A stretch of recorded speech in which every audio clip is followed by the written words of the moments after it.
Somewhere deep within the sands of Egypt, beneath layers of golden silence and millennia of undisturbed darkness, rests the story of a child king whose name would echo through the corridors of human curiosity. Tutankhamun, the boy pharaoh whose tomb slumbered for centuries, beckons us to wander gently through time and shadow, to glimpse the delicate wonders and quiet mysteries that have lingered in the dim-lit heart of the Valley of the Kings. Imagine for a moment the slow coolness of ancient stone corridors, the drifting hush embracing the air as time folds back on itself. The age of the pharaohs stretches before us, vast as the desert sky itself, full of starlit possibility and enduring secrets cradled beneath layers of earth and history. In this realm, Tutankhamun emerges, not merely as a young sovereign, but as a symbol of mystery, splendor, and the inexhaustible human urge to uncover what has been hidden. His brief reign slips quietly between monumental epochs, and yet the chamber of his eternity was sealed with treasures, stories, and the golden silence of the boy who became a god in the afterlife. Tonight, we drift through the hushed corridors of Tutankhamun's world, feeling the gentle contours of his life and the spectral beauty of his unopened tomb, as though we are moonlight dusting over forgotten treasures. Before we drift off, a quiet note: if these journeys help you sleep, subscribing is a gentle way to keep them coming. Now, settle in, let your eyes grow heavy, and let's begin. The sands of Egypt hold their secrets close, but the air itself knows the patient rhythms of time, and the story of Tutankhamun begins in a world where the Nile's gentle floodwaters stroke the land with endless cycles of renewal. In this landscape, swathed in heat by day and whispered cool by night, generations of kings rose and fell beneath the gaze of constellations, and the ancient city of Thebes became a center of power, its skyline edged with pillars and obelisks reaching for the indifferent stars above. Somewhere amidst this grandeur, Tutankhamun, a child destined for royalty, opened his eyes to the silent possibilities that trailed like incense through palace halls. The world that welcomed Tutankhamun was already old with memory, its monuments weathered by sun and soft winds, its rituals woven from thousands of years of tradition and longing for the divine. Palaces echoed with the slow footfalls of priests and the distant clang of artisans at work, carving names and stories into limestone, their hands guided by a sense of immortality. The air, thick with sweet resin and warm honey, bore witness to everyday joys and the relentless gravitas of royal duty, even as the boy king played in shaded courtyards, learning his people's stories almost by osmosis. Tutankhamun's lineage was tangled, a silent tapestry of alliances, secrets, and uncertainties left behind by his father's tumultuous reign. The pharaoh known as Ankhesenamun, Tutankhamun's likely father, had attempted to reshape Egypt's spiritual landscape by raising the sun disk Aten above all other gods, a revolutionary act that left the country unsettled and the old religions yearning for restoration. As a consequence, the 9-year-old Tutankhamun inherited a throne heavy with divided loyalties and the hushed expectation for stability to again reign over the land. Becoming king at such a tender age, Tutankhamun found himself swaddled in both grandeur and vulnerability, his childhood shaped by layers of ritual, supervision, and the quiet urgency of statecraft. The palace walls absorbed the distant murmurs of advisors, each voice a careful ripple in the currents of power.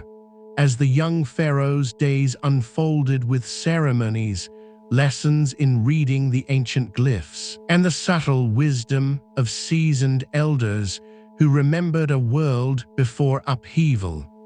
In these marble-cool halls, a boy grew into the quiet burden of kingship beneath the patient stars. The court of Tutankhamun pulsed with both expectancy and trepidation, each chamber filled with the scent of burning myrrh and lotus oil, each corner watched by silent statues of gods, painted deep in lapis and gold. His advisors, the true architects of his early policies, worked steadily to restore the traditional pantheon and rebuild shattered temples, their movements purposeful but unhurried, like the slow return of dawn after a long night. Through them, the young king's name began to sound again in prayers, gently weaving his presence into the sacred tapestry of Egypt's divine rulers. And yet, beneath the surface of reverence and reconstruction, the wheels of power turned cautiously. The vizier Eye and the general Hormheb, both towering and careful presences in the court, steered affairs with the steady assurance of seasoned pilots guiding their fragile vessel through uncertain waters. Somewhere in those marble-cool halls, Tutankhamun learned the art of listening, of balancing whisper with silence, while the land and the people reclaimed a familiar, ancient rhythm. Consider for a moment the world outside these ceremonial walls, a kingdom knit together by the silt-black earth along the Nile, by the unhurried daily work of farmers, potters, scribes, and priests. The cycle of the river's flood sustained life and hope, drawing every soul into a shared pact of survival and gratitude. Overhead, the heat shimmered on distant fields, while far below, the rumble of city life ebbed and flowed, all shaped by a belief in the eternal dance between this world and the next. Tutankhamun's identity, shaped in part by the mysterious resonance of his name, was more than a label, it was a declaration of faith. His chosen throne name, Nebkipparir, invoked balance between the cosmic order, the earth, and the realm of the divine, each syllable a tiny invocation woven into every monument and offering. These carefully chosen names and titles formed a protective architecture around the pharaoh's mortal journey, every carving intended to echo through the silence of eternity. In the heart of Tutankhamun's reign, we can feel the slow restoration of sacred spaces, the rebuilding of sanctuaries abandoned or defaced during his father's revolution. Artisans moved with measured patience, their hands smoothing gold leaf onto tall statues, their hammers gently prompting new music from ancient stones.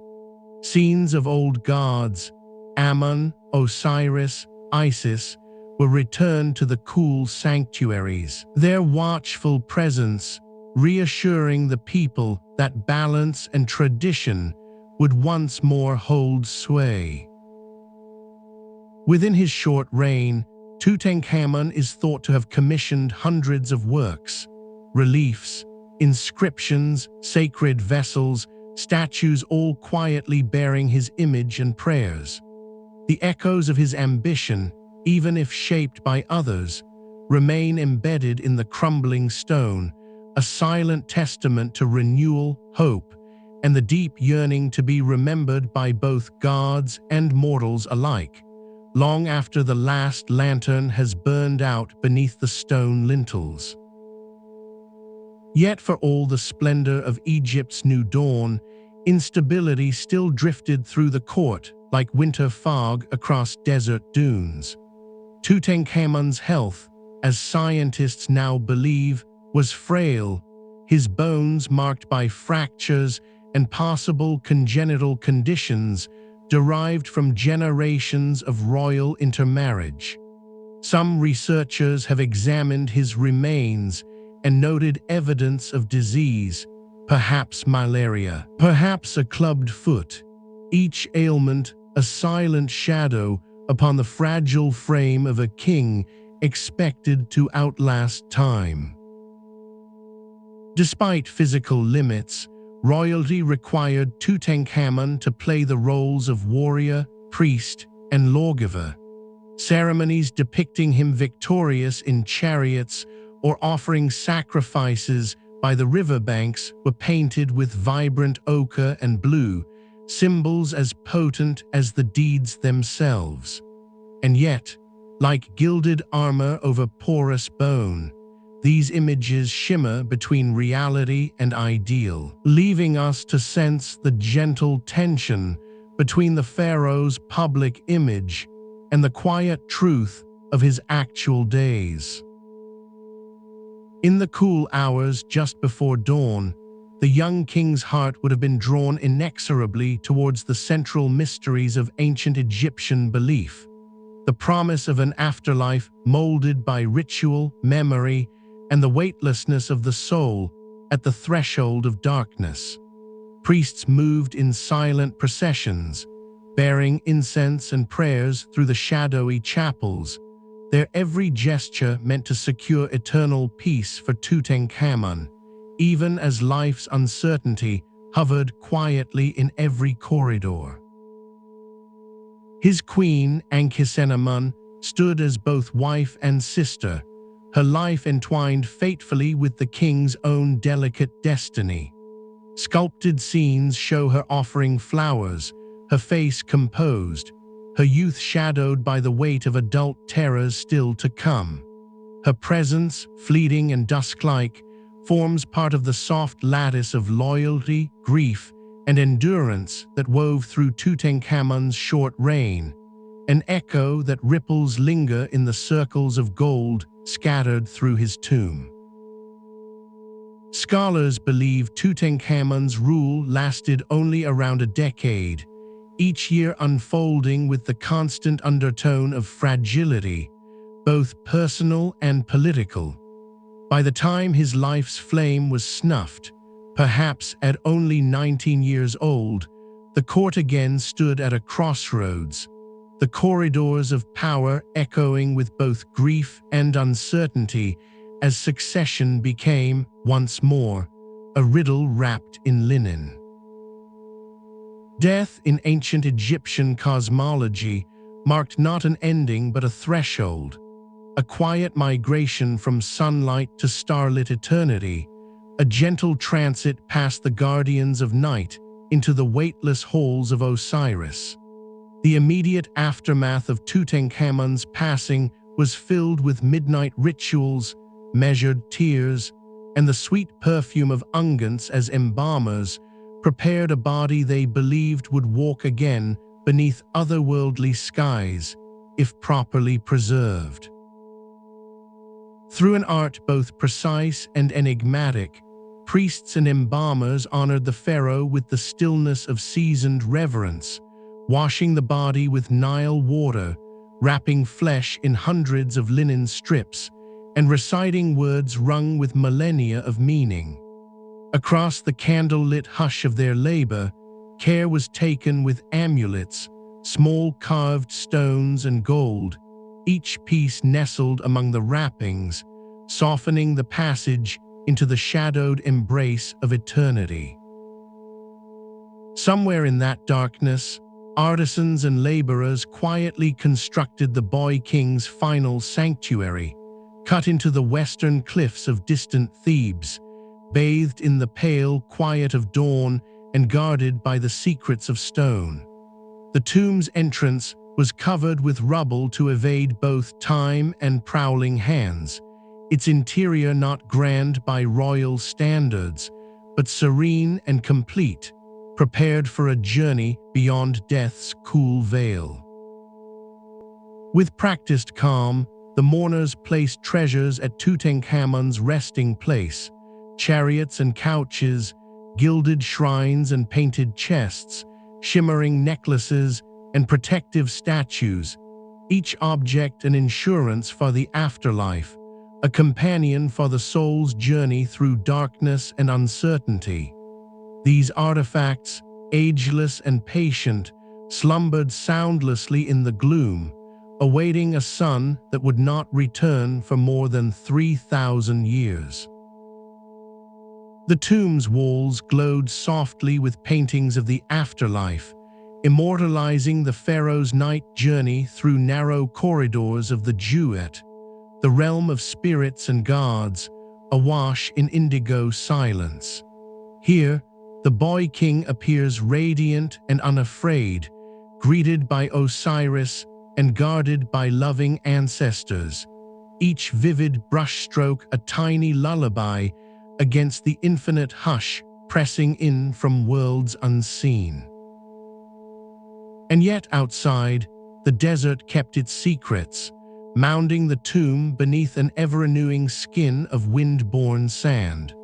Centuries passed in an unbroken hush, with only rare thieves or grave robbers troubling its repose, and even they, in their haste, left most of the chambers protected, ensured by accident or fate that the king's slumber would remain mostly undisturbed until memory itself rolled forward once more. Time drifted quietly onward. Dynasties rose and fell, the old languages faded from carved stone, yet the tomb and its story survived, buried under forgotten workers' huts and the drift of centuries, the sand pressing down in layers as soft as sleep itself. The desert's patience outlasted the world's memory, protecting treasures that would one day ignite modern minds with their golden glow. Fast forward as the ages dim to the early 20th century, when the world, restless from industrial ambition, turned its curious gaze once again upon Egypt's timeless sands. In the cool darkness beneath the Valley of the Kings, a handful of British excavators and local workmen, led by Howard Carter, pressed onward through dust and debris, pursuing the faint, glassy promise of an untouched burial, of stories waiting quietly to be told. Year after year, Carter's work unfolded with steady determination, the rhythm of trowels and brushes layering hopeful anticipation atop weary routine. Financial drafts and unfavorable rumors threatened to extinguish the search. Yet in November 1922, a stairway veiled from the world's memory appeared beneath the sun-warmed sand, its stone steps descending into shadow, hush, and history itself. Consider, for just a breath of time, the stillness that greeted Carter and his team upon prying open that first doorway. Behind it, a sealed corridor packed with rubble, the air heavy with the scentless dust of centuries. Somewhere beyond, behind another sealed portal, the untouched chambers of Tutankhamun's tomb waited, more complete and less disturbed than any the modern world had ever known. Lanterns flickered as Carter's hand brushed aside the last stones blocking the inner threshold. Golden shapes shimmered in the wavering light, shrouded by dust and silence, furniture jumbled atop chariots, gilded shrines tenting over mysterious shapes. The world outside faded in those breathless hours, replaced by a gentle awe at the radiance and humility sleeping in the deep shadows beneath the Valley of the Kings. The tomb yielded more than 2,000 artifacts, each a silent witness to the cosmic voyage the Egyptians envisioned for their king. Finely crafted ivory game boards, delicate jewelry, ceremonial daggers forged from meteorite, Each object enveloped the pharaoh in a constellation of meaning, intention, and hope, offering not just protection, but a reminder of beauty's power to survive and transcend oblivion. Most mesmerizing of all was the inner burial chamber, with its nested wooden shrines and the coffin's heavy shine of gold. Here, beneath 3 layers of artistry and reverence, lay the boy pharaoh himself, his face immortalized in a mask of beaten gold and lapis, the features composed, gentle, calm, eyes closing into the long dream that stretches beyond the folds of time. The world, for a flicker of days, paused to marvel as the treasures made their slow, careful journey into the gentle hands of conservators and scholars. The tomb's contents offered an unprecedented glimpse into Egypt's spiritual imagination and material mastery, each artifact refracting history's silent light into new patterns on the night sky of human understanding. Scientific studies of Tutankhamun's remains, conducted with the cooler wisdom of modern methods, revealed the physical reality behind the myth: a slender body marked by pain, the echoes of childhood frailty, and the quiet scars of royal ancestry. DNA testing has linked him to earlier pharaohs, mapping the winding bloodlines that shaped his brief, luminous legacy. Yet even as analysis deepens, the mystery endures: how the accident or silent illness came, how exactly the boy king drifted beyond sunrise, how so many ancient dreams survived their crossing into the long hush of the modern world. These are the filaments of wonder and patience that tie our era gently to his, each new discovery a golden thread spun softly through fields of memory and moonlit speculation. The treasures of Tutankhamun's tomb, the lion couches, the ceremonial daggers, the beaded sandals laid gently for his immortal stride, remain not simply objects of beauty, but silent scripts written in the language of longing, hope, and eternity. Somewhere in their stillness is the certainty that even fleeting lives can leave enduring light, shining quietly across the endless night of time.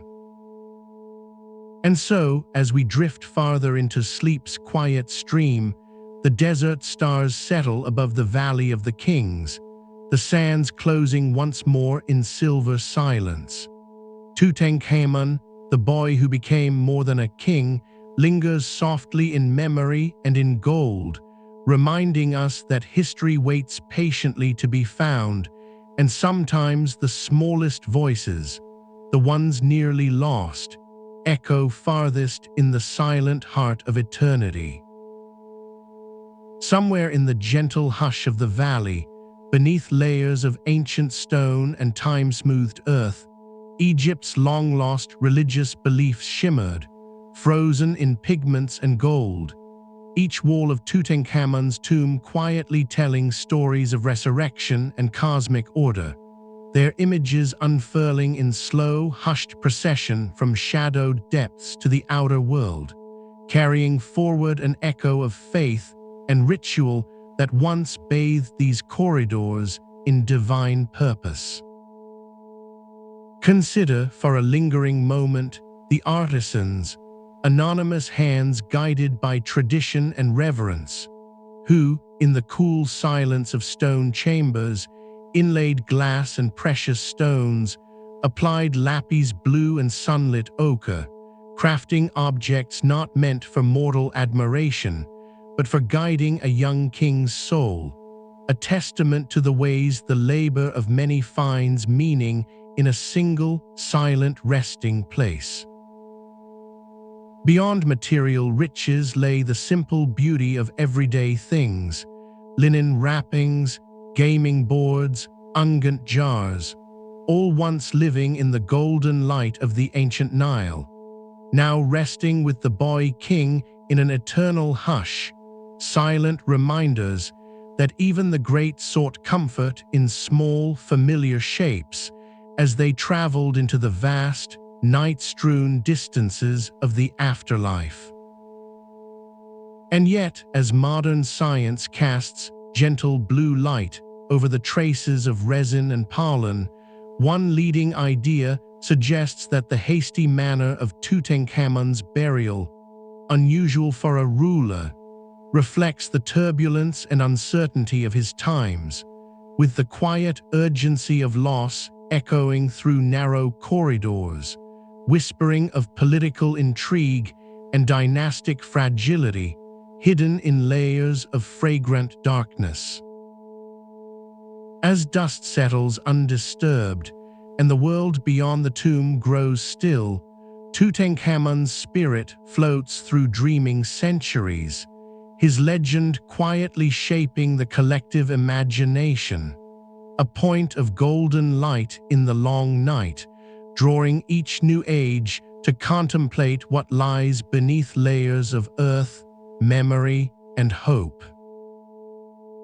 Far deeper than gilded trappings or the shimmer of ancient gold, there stretches an unfathomable silence, a hush held within the painted walls and carved alcoves of Tutankhamun's tomb, where the passage of time becomes almost tangible, and painted gods stand in ceremonial vigil, always mid-stride, their colors softened but undimmed as centuries pass unhurried overhead. There exists within these confined stone chambers the faintest residue of ritual, a memory of incense wafting through cool air, the gentle touch of linen-wrapped hands, and garlands of desert plants carefully placed as a barrier and blessing for a spirit's journey beyond the known horizon, all forming a sensory tapestry now suspended in endless twilight. And somewhere beneath all that weight of time and earth, the very architecture itself, corridors sloping downward, small steps worn smooth by ancient feet, reveals the thoughtful intent of those who designed not merely a space for rest, but a labyrinth through which both memory and myth might forever wander, blending boundaries between the mortal and the divine. Beyond the dazzling objects and painted gods lies the subtle, invisible current of legacy, the persistent sense that this chamber, sealed and undisturbed through ages, became an intersection of forgotten prayers and modern curiosity, where every silent curve and dust-laden surface holds the weight of dreams dreamt long ago and perhaps never fully understood.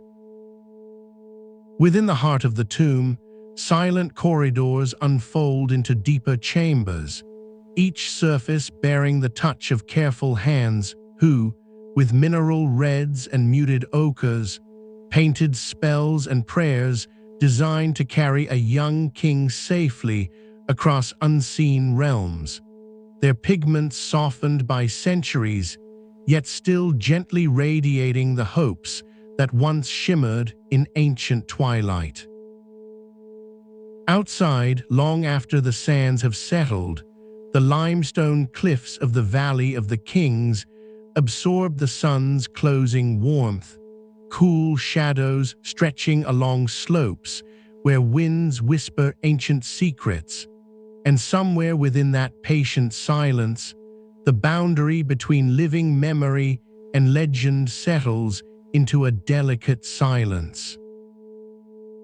Scholars, moving softly through the dim archival glow of museum vaults or the filtered hush of the tomb itself, piece together records and remnants, shards of pottery, fragments of woven linen, as if reconstructing a distant lullaby from only the faintest refrain, every item a thread linking past to present.